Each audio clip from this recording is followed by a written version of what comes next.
Hi guys, welcome back to the Mojo Maker Show. I'm Nikki Fogden-Moore, your host. I have been coaching and mentoring high performance individuals now for many, many years, far too many to mention.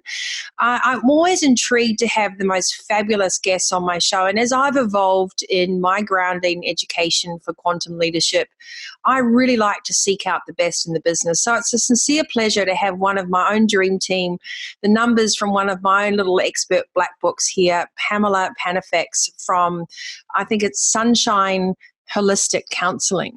Correct. And I think that's beautiful. I just want to give you a little intro, Pamela. 3 decades in practice developing your approach. She has a master's degree, qualified psychotherapist with a specialist expertise in both relationship and marriage counseling and individual therapy. Pamela has truly created a unique practice, one that I think she should be very proud of on a global level, and a background as a fully qualified naturopath.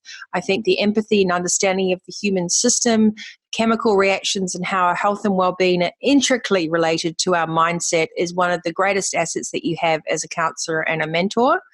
That means couples, individual, family, and co-parenting topics are at the top of your list for the work that you do. So it's a pleasure to have you on the show, Pamela. Welcome, welcome, welcome. Thank you so much, Nikki, and it's an absolute pleasure to be here with you.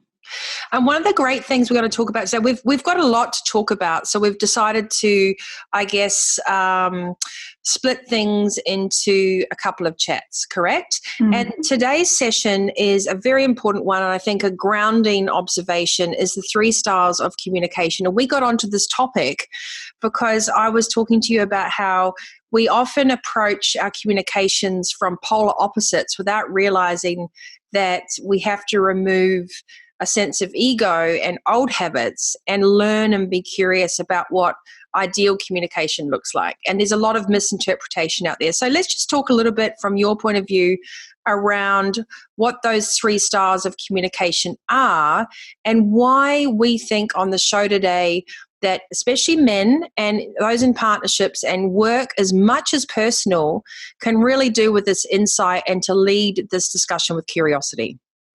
Beautiful, beautiful lead-in. So there are 3 styles of communication, broadly speaking, that I think we all need to be aware of. So the first 2 I want to introduce because it's these first 2 that if we use these as our default in our relationship, we will get into trouble. They are not relationship building styles of communication. So let's just have a really quick look at these first 2. They have their time and their place in life, but as I say, if we routinely use them, I've seen many, many, many times how that leads to real problems in relationships.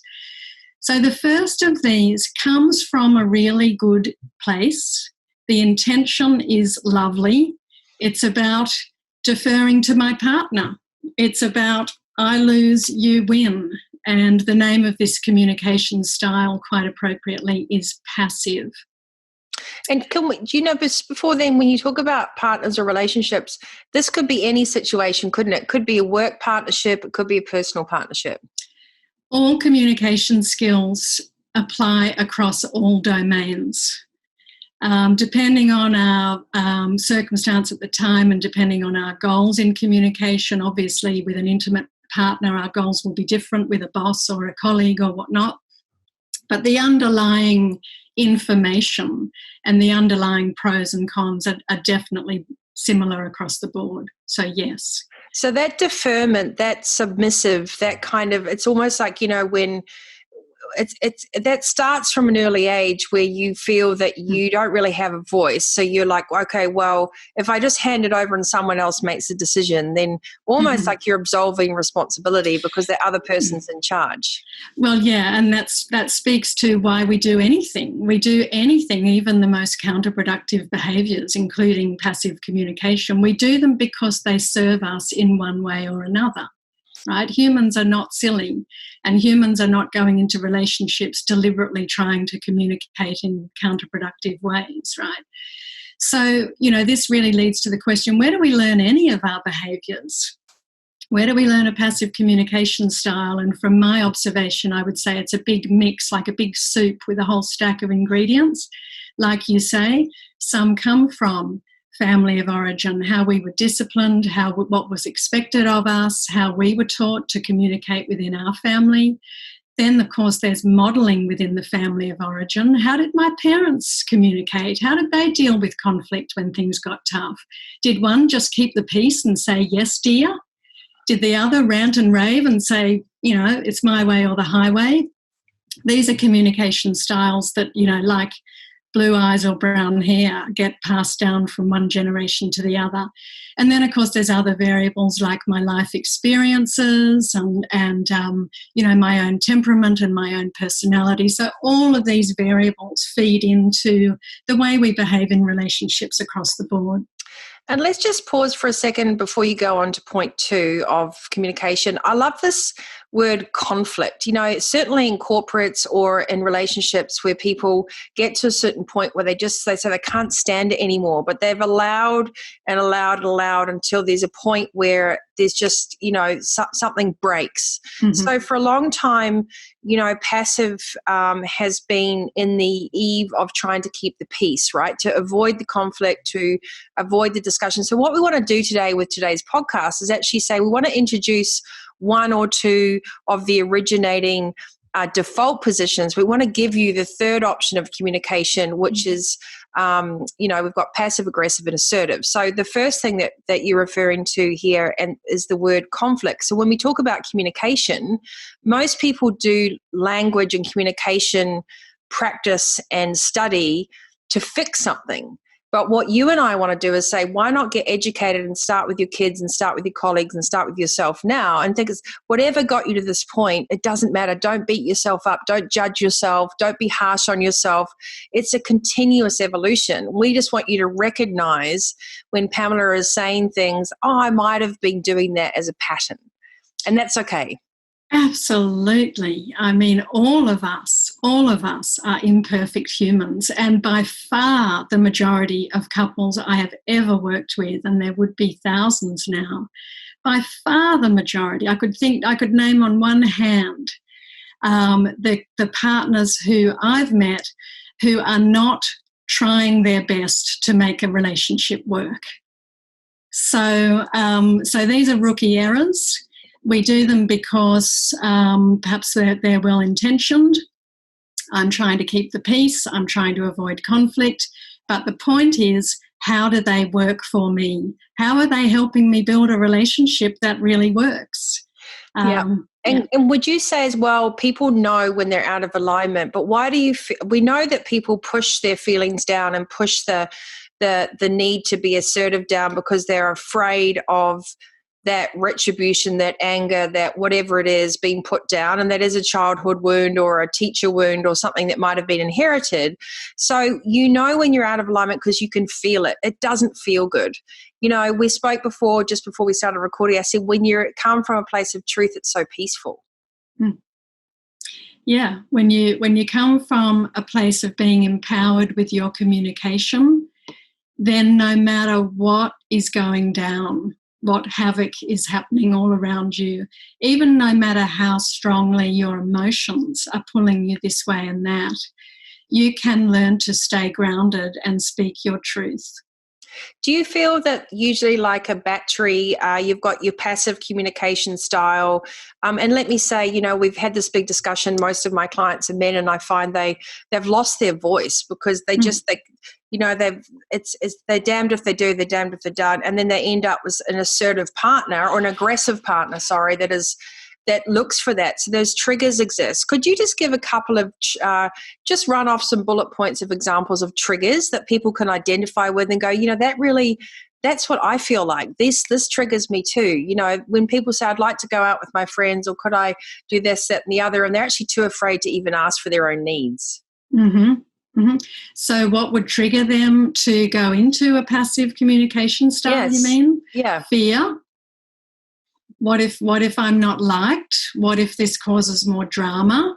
What if this requires me to come up with solutions to our problems that I don't have?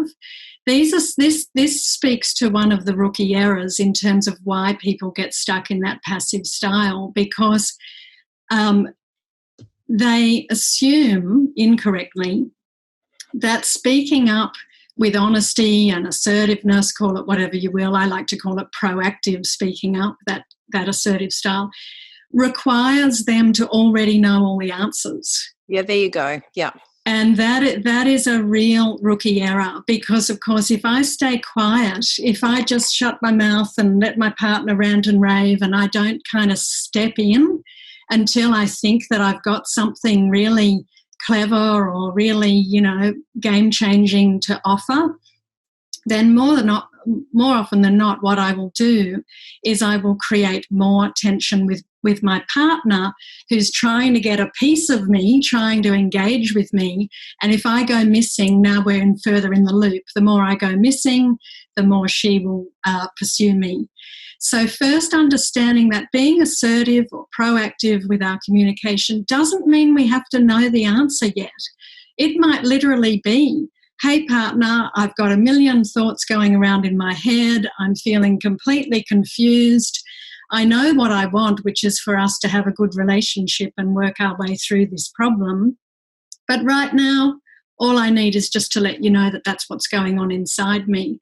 Now, I can't tell you how many times in session in this office I've been involved in a dialogue between a couple, not always, but let's stereotype and say it's often the woman who's feeling like her partner's going missing and he's shutting down when they've got conflict. And she will cry or laugh or exclaim some way to say, oh my gosh, that would be so much better. I don't need him to tell me all the answers. I just need him to step in and turn up, and whatever data is going on inside him, his thoughts, his feelings, what he wants, what he needs, if he could just share them with me, then I would feel connected. I know we're on a limited time here, but there's one more point I want to loop back to because it's really important. Oh no, take your time. This is important. This is a really important point, which is I really encourage all my clients to do a real mental reframe. A lot of people, when they hear the word conflict, when they are triggered in their relationship, because work or personal, work or personal, absolutely. When there is conflict in the air, a lot of people assume that is a bad thing. Well, I think by nature, conflict has had that connotation with it. And this is what I want to just drop the pin with us, because you and I, we could go, is that if you're listening to this and you are going through figuring out your new business relationships, or please take this and put yourself in a conversation in a boardroom or in a conversation with anything that is an imperative, important, vital interpersonal relationship with you, romantic or otherwise, requires you to understand where you're coming from and that you do not need to have all the answers. And that is a myth, and it's not been enough or always being told that you had to have it perfect puts a barrier up between, I don't know what to do, I'm confused, what should we do together? So that conflict is a very dangerous word. I totally agree. Let's even not call it conflict. Let's just call it different opinions even. If I'm in a boardroom meeting and I'm aware that I've got a different point of view to what someone else is raising and I'm not sure whether I should just keep quiet or not, I mean, obviously that needs to be judged based on the meeting and on your goals. But I need to reframe that opportunity, because it's an opportunity. It is an opportunity for us to build a bridge between ourselves and learn more about each other and learn how to collaborate, learn how to build that muscle memory of how to deal with these differences in a positive way. It is always generative. And if I come to the premature conclusion that speaking up is bad news, I need to be very mindful that every time I take that move, I am missing an opportunity to develop a closer relationship with you every time. Now, sometimes that might be a wise move, but I need to understand that every time I choose passive, there is an opportunity cost. Now, the second one, if we can just go quickly to the second one, we won't need to spend too much time on this one because it's easier to explain, and this is aggressive. And of course, as at its worst manifestation, aggressive communication would be domestic or other violence. Now, obviously, we're not talking about that in this context. Well, I definitely think, Pamela, we need to raise the issue that domestic violence is both emotional and physical. And just because you don't have physical scars does not, and I think this is actually why we're doing this show, is that a lot of people think I can't change the situation I'm in, but if you start understanding your side of the street and recognize the signs, I think it is highly relevant to bring this topic up. Yep, great. The really easy way to distinguish between being passive or being aggressive is the former. Passive is I lose, you win. And then if I move into aggressive, it's flipped. It's I win, you lose. If I go into aggressive, it's now, right, I've held my peace for long enough. Now you can have a piece of what's on my mind. I am now prioritizing my agenda, my needs over yours. And this, of course, could span a continuum where violence is at one end, but even a well-delivered, polite, calm communication where essentially I am saying, hey, partner, or hey, colleague, suck it up, it's my way or the highway, I'm right, I would argue is still aggressive. So don't be fooled. It doesn't have to look scary and loud. It's more, I would suggest people just get really good at checking in with that energy. It's more an energetic thing, either being passive or being aggressive. And once we can catch ourselves when we're defaulting to one of those two options, and people often flip from one to the other, of course. But if we can catch ourselves, if we can get really good at what tells we have, what happens in my thoughts when I'm about to be passive or aggressive, what happens in my body, what is my felt sense, do I get an energy in my chest or a tightness in my jaw or whatever it will be. It's unique for each of us, but all of us, of course, do have tells, and getting really good at catching ourselves when we are going into these two communication styles gives us an opportunity to check, hang on, is this going to meet my needs? And more often than not, it will be no. And I think the other thing when we talk about practicing these new things, when we move on to the third part of communication, is that we're often not aware till we do a journey of self-discovery that our subconscious, the self-talk, our ego, the black wolf, the controlling factor, runs the show. And it's not until you make that shift to go, what is it's called category A decisions. What is good for me, good for the other person, good for the greater group? Because I think those category A decisions, allow you to detach. At a certain point, we are saying while you're listening to the show, you cannot control how anyone else responds. And both passive and aggressive are actually tools to try and manipulate, controlling how someone else responds.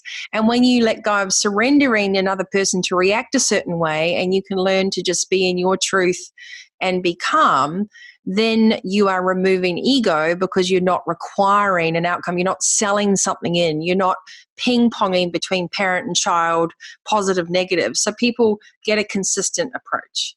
So when you start this, whether it's business or let's take it relationships, because I know a lot of people are feeling really hamstrung by, they understand it, Pamela. They know the passive aggressive. They understand they both flip between it because that's the gaslighting. Right? So when someone blows the end of the balloon up, the other person does it back. So, okay, people recognize that and they say, well, I really want to learn how to be more assertive or be more calm and in my truth. What is the transition from passive or aggressive to assertive as the third rule of communication? Beautiful question.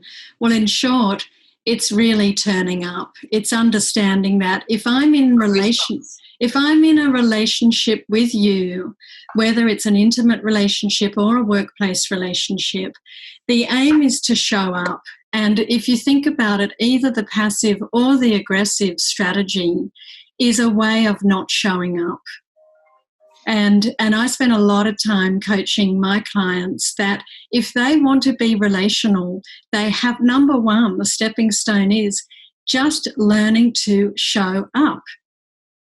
And No. and it's showing up is, we spoke about that before, it's being attuned to the recipient and allowing space, right? Because when you come without ego, I've got this expression, think like a CEO, plan like a visionary, act like a Buddha. I use it in all my coaching. Beautiful. And that is when you're coming from a sense of your own sovereign self, you're not needing to push anything onto anyone. So you can allow space because there's a mutual agreement to want to make things work. I love that. Being attuned to the other is definitely super important. But I would even put something before that. I would say the prerequisite for showing up is self-awareness. There you go. How can I show up if I don't know what I think about this issue or that issue? Right? And this is why this third style of communication that we're now talking about, which in the industry is called assertive, I like to call it proactive, whatever. This is why this is the only style of communication that facilitates growth. It in two domains, actually, personal growth and, of course, relational growth, in a way that passive and aggressive never will. Mm-hmm. Why? Because if I'm passive or aggressive, I am not requiring myself to be self-aware. I don't need to be self-aware because I'm essentially not showing up. I'm either ducking or weaving by retreating or by just coming on the front foot and kind of, steamrolling my way over you. So step number one is self-awareness, and it's chicken and egg, right? Because how can I be really good at assertive communication if I'm not all that good at self-awareness? Well, the more.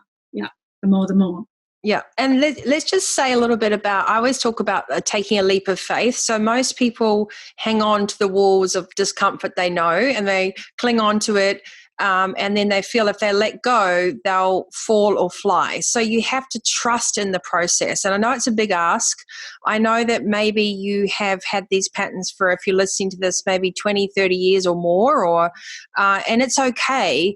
You just have to be curious and recognize that fear feeling, because what fear does is our ego wants to keep us stuck between the walls of familiar, even if those familiar walls are uncomfortable. That's why a lot of people stay in, in relationships that are violent or emotionally submissive or unhealthy, let's put it that way, is because at least they know that. So what we do is we get trauma bonds.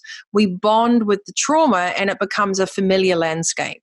So when you do decide to learn to become in your truest self and you gradually want to make these communication changes, you have to practice it with your own grace and humility on your own, because chances are the other person, unless you're in couples counseling or you go to a business coach or whatever it is for your partnership, you probably will be having to own your own side of the street first, which can be very daunting because you don't know the path ahead. Absolutely. The good news about assertive communication is that irrespective of whether we actually resolve issue X or Y, we're definitely going to have more chance that we will. But even if we don't, the good news is that we will develop and thicken not only our own respective personal relationship with ourselves, our self-awareness, but of course also we will develop and thicken the relationship between us. The bad news about assertive communication is that I could show up impeccably and communicate my data, my awareness around our issue, and it will never guarantee how you will receive it. And that's just called relationships, yeah. So turning up, doing that work to be self-aware enough to know where I am, to be able to reach inside myself and gather the data that I need to put. This is the way I visualize it. It's like if you and I are needing to discuss an issue, there is a space between us. Now, my job, my obligation in relationship with you is to reach inside myself, to gather the data that is pertinent to that issue and to offer it into the space between you and me. And then secondly, of course, to allow you space to do the same. Then and only then can the two of us kind of look at what data is on the table, chew the fat a bit, and try to sift our way through it. Now, that data, this is normally the next question. What data? What the hell does that even mean? What am I reaching inside myself to find? I don't understand. Yeah. Now, when I talk about that data, I visualize it, and literally I visualize this like a template sort of tattooed into my own mind, which is very simple. There are 4 quadrants, and those 4 quadrants are: what do I think? What do I feel? What do I want? And finally, what do I need? Now, in working with a lot of people over the years, I've learned, and everyone will relate to this, some people just naturally are really more in touch with their thoughts than they are with their feelings. Mm-hmm. Yeah. And some vice versa. They could talk till the cows come home about their feelings, but try to get them to put an articulate thought together is pretty challenging. Yeah. So it's a bit like going to the gym and doing just one exercise that you're already good at. It's like, okay, we know we're good at that. If I'm already good at articulating my thoughts, how good am I at articulating my feelings? How good am I at putting a little bit of emotional skin in the game? Hey, partner, or hey, colleague. Now, remember, in a business situation, this emotional sharing, this part of the template, of course, would need to be judged on a case-by-case basis. It might not be appropriate to unpack my deepest, darkest feelings if I'm in a professional context. It just depends on the circumstance, right? But as a basic default, and ideally, this is called being human. I'm going to be having some emotions about this issue between us. There you go. Yeah. I think that's the golden nugget of this whole conversation. Is, my goodness, you've got to allow yourself to be human. This is a rally. This is not a Ferrari track where someone comes and picks up the lint so you have a perfect drive in every cycle of your life and every lap that you do. This is a new lap with new conditions and all terrains. And what we do is our ego states tend to get in the way. So I think that quadrant, that think, feel, want, and needs, and I'll put that on the show notes, I'll draw it up for you, is really looking at where the gaps are. Because what happens, Pamela, that I notice is it's very easy, especially in masculine energy, to do a lot of things for other people or be of acts of service. And by doing and being in sense of duty is almost ticking an emotional connection box, whereas that other partner or even in a creative relationship might want more of an emotional connection.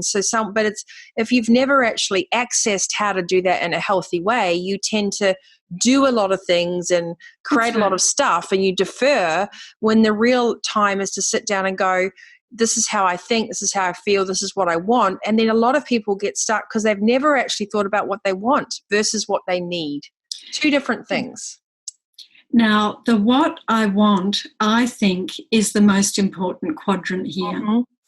Because what most couples do or partners do is, as I say, serve to their strong point, whether it's telling you all about my opinions or whether it's telling you all about how I feel, right? All of that's fine. I'm not bagging it. I'm just saying that is only a portion of the data that can potentially go on the table. And the more the better. The more data, the better, from my point of view, because we are wanting to connect as humans. So the better I can get at reaching in and getting all this, then the better we're going to be able to connect as humans. Now, I used to teach it as if these 4 quadrants were roughly kind of similar in terms of their importance, but now I draw that template with the wants category disproportionately higher. Mm-hmm. Because if you think about it, Nikki, if you're my colleague or boss or employee or partner, and we are facing some kind of difference of opinion or issue, it's fine for me to tell you what's on my mind. It's really important for me to put a bit of emotional skin in the game and tell you how this is affecting me. But it's way more important, perhaps, for me to paint a picture that shows you where I hope we will go. Mm-hmm. That kind of justifies the whole point of us having this conversation about the issue in the first place. Of course, when people don't do this, they get stuck in the past. Yeah, so true. And negotiating deals. Yeah, totally. It's very much like negotiating deals. We're sharing all this data, but why are we? We keep toggling back to, it's because this is our end goal. This is what we're wanting to manifest together. And this whole conversation is about helping us generate the data we need to manifest. So that category of what I want from you, and remember, I could be really sure what I want from you. I want you to call me when you're running late so I don't worry about you, right? Or I might be much more conscious about what I absolutely don't want for you, for me, or for us. Partner, I don't want us to build a relationship culture where, every time there's a problem, I go to the shed and you rant and rave at me. I don't want that, partner. So I'm now manifesting or painting a picture of where I hope this conversation will lead us. That last category, the needs, as I said earlier, don't make the mistake of assuming that there's no point sharing any of my data if I don't have a really articulate, targeted need, right? That's a big, very common rookie error, a common one that the guys do as well, because guys like to have solutions, right? Sometimes in relationships we don't have solutions. So that last category of needs could literally sound like this. So I don't really know what I need from you, but at least I just wanted to share what's been happening, on my side of the fence, full stop. Yep. Or it could be really targeted. So what I'd like, what I need you to do is check the, when your holidays are and what the dates are, or whether that place is open or whatever. It could be completely tangible or it could be completely intangible. It's just about showing up and sharing what's going on for you.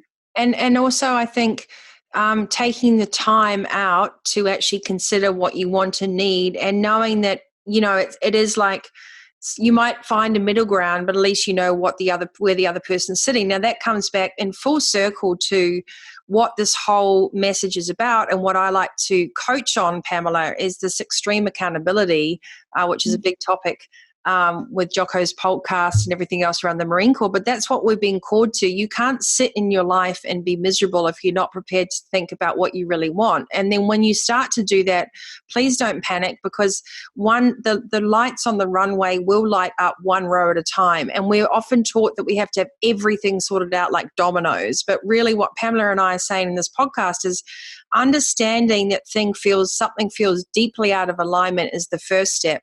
Recognizing your consistent or most likely chain of pattern of communication, whether it's passive or aggressive or a bit of both, and how you intercycle that with your partner, and that pattern that has just cultivated itself through a subconscious habit, and then sitting down and taking time out for yourself in your own space to do the quadrant, the think, feel, want, and needs quadrant, and then knowing that when you bring that to your partner or your colleague or whoever, you're just coming with, hey, this is where I'm coming from. It is not a finite, you're not going to be, there's not a dagger in that piece of paper like, the 1900s, and you have to duel for it. And I think, so what we'd like to teach you in this podcast is understanding the self-awareness that something isn't healthy, recognizing where maybe you have been coming from as a routine pattern, and being willing and curious enough to grow and evolve is all you need for the journey of success. And then engaging with someone like Pamela or anything else to practice assertiveness, proactiveness, and that comes with knowing thyself. And often in relationships, people say they lose themselves because they never put time into getting to know themselves. And that's the greatest thing you can do for yourself and your partner in business and in life, is figure that out. Beautiful, beautifully said. I love you saying don't panic. Don't panic. There is no need to panic. This is a second by second process of just cultivating that relationship with myself. What is my data telling me? How am I responding to what is coming at me? And how can I show up and express that in a way that is not defaulting to you or railroading you? If you think about it, it would be a panic move for me to either go into passive and disappear, or into aggressive and get on the front foot. Those are moves that are motivated by a panic kind of place. I think what would be a really great tool is, how can someone, they've downloaded our stuff, they've done their quadrant, they've checked in, and they're ready. You know, like, I want to try this out. How do we broach and set the scene? What is an opening statement to say, listen, I'd like to try something different. Could I'm learning about a different style of communication, etc. What are 2 simple scripts that we can give someone to begin this conversation with a significant other person? Beautiful. Well, I would say let's use the cheat sheet, the template, in order to inform what we would say to a partner. So I will go through that in step, because I find it does work better this way. A thought, a feeling, a want, and a need, or plural. Hey, partner, I've realised that sometimes when we communicate, it doesn't work very well. There's my thought. I feel, what do I feel about that? I feel frustrated about that sometimes. Yeah, I feel worried about that because it feels like we're going to grow apart. There's some feelings, right? I could put a somatic feeling in the mix. I feel a knot in my stomach when we're having those conversations because they just don't feel right to me. Okay, there's a thought, there's a couple of feelings. Then we go to that third quadrant. What do I want? Partner, what I really want is for us to learn to communicate really, really well together. Or I could flip that and say, what I really don't want is to continue in this relationship with us going off track the way we have been recently. Okay?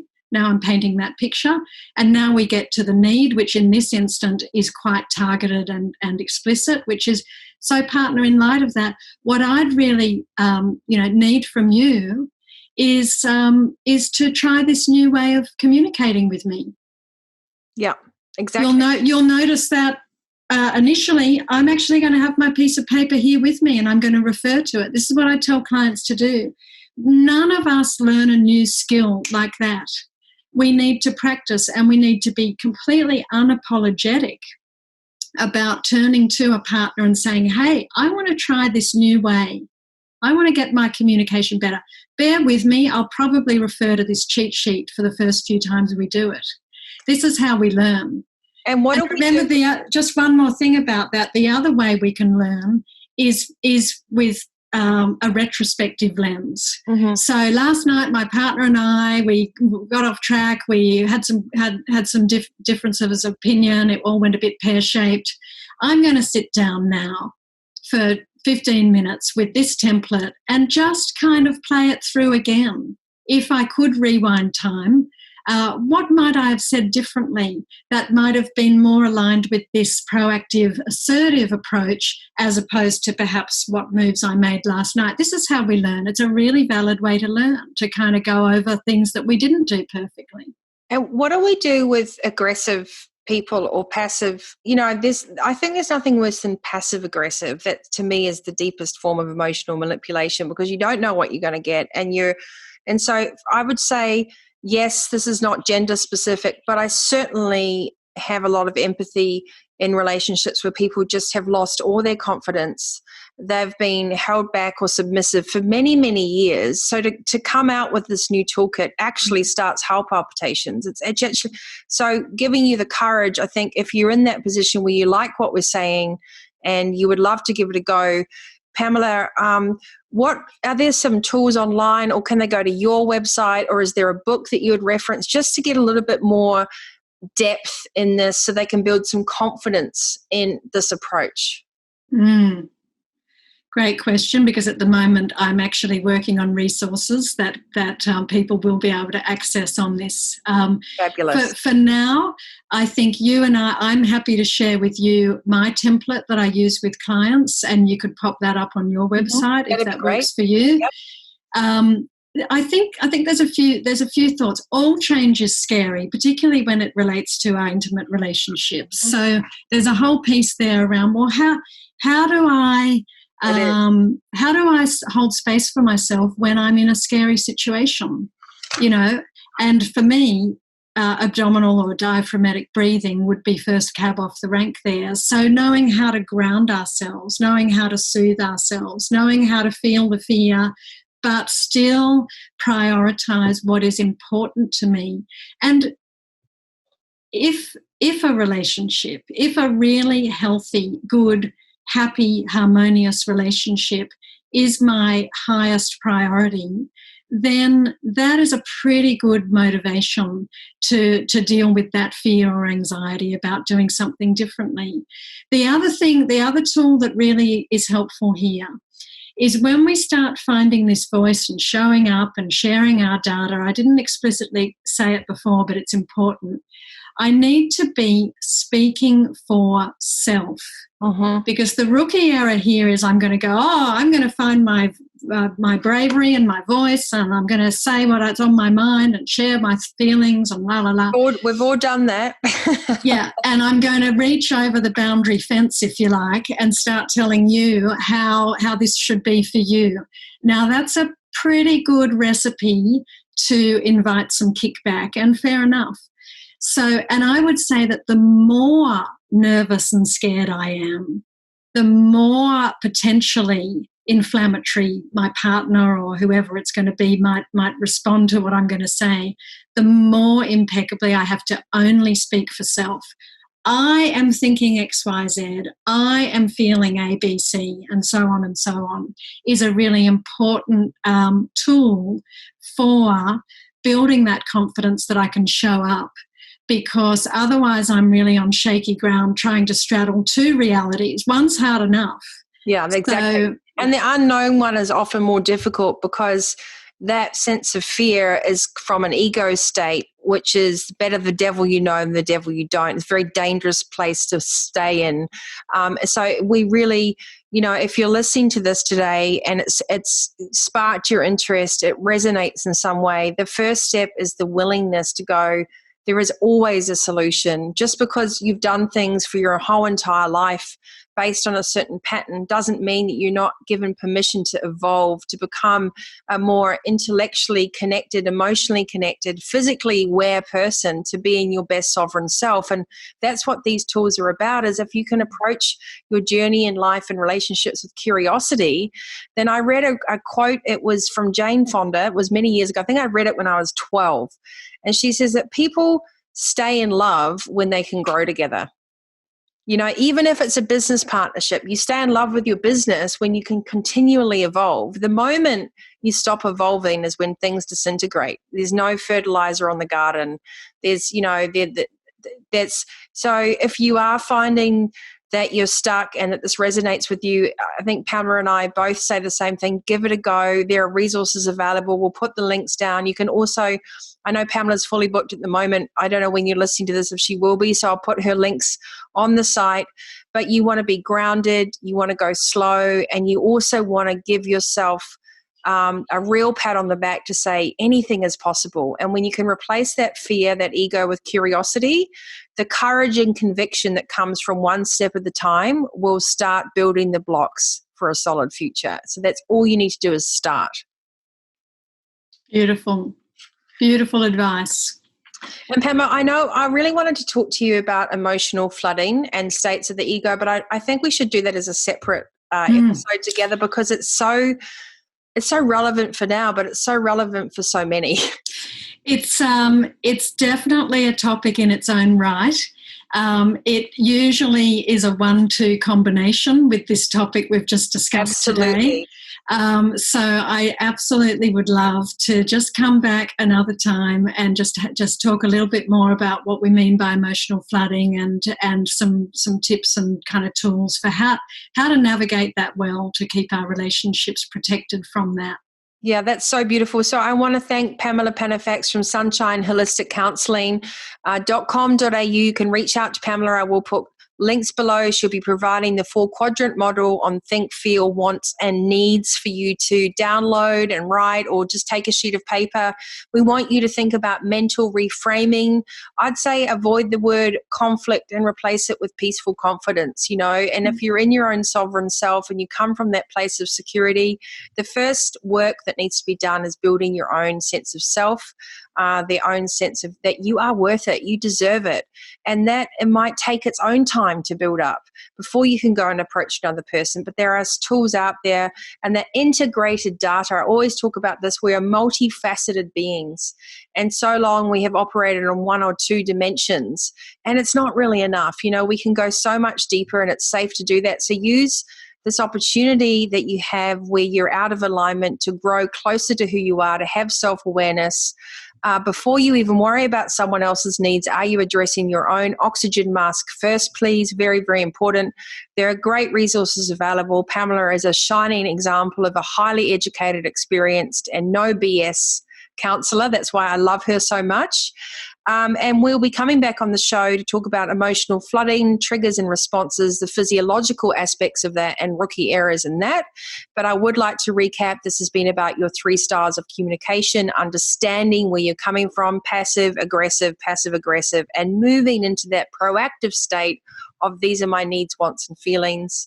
This is how I feel, and learn to communicate with clarity and conviction. So, Pamela, thank you so much. I'm just a pleasure as always. And we're lucky we live on the coast and we can enjoy beautiful weather at any time of the year. Thank you for being on the show. One last quote just to leave everybody is, do you have a personal mantra or a statement that someone could take away from this today? Wow. Beautiful question. Look, I have personal mantras that change almost on a daily basis, but I think in essence what we're talking about here is when you want to take a relationship seriously, regardless of what context that's in, the workplace or your intimate life, when you want that relationship to really thrive, my mantra is turn up, show up. And that is very scary at times, but it is the way through. It is the opportunity for growing, not only as an individual, but also within that partnership or relationship. So the mantra would be, check in with myself, catch myself if I'm retreating, or if I'm getting on the front foot and being aggressive, and just show up with my own truth, my own self-awareness, speak for self, and then let the recipient follow suit, and see where we'll go. We'll end up in a far different place to what will happen if I don't show up in that authentic way. That's right. So suit up, guys. Life is a rally. It's not a Formula One track. You're going to have many, many laps. And we encourage you to get ready for all conditions. And remember that you got this, and there are people, places, and things that are there to support you through this journey. But most of all, I encourage you to have intelligent, calm, and grounded advice, and to be patient. You can't just flick a switch with years of subconscious behavior. So I look forward to having Pamela back on the show. This was about the 3 styles of communication. I am your host for today, the Mojo Maker Show on iTunes, Spotify, and every other podcast platform you can think of. As well, come across to Vitality Coach TV on YouTube, like and subscribe, hit the notification bell. We'd love your review on iTunes. And thank you again for being part of this amazing family of leaders that are trying to do extraordinary things and walk your own side of the street. We have your back. Until next time, be healthy, wealthy, and wise. And thanks for tuning in.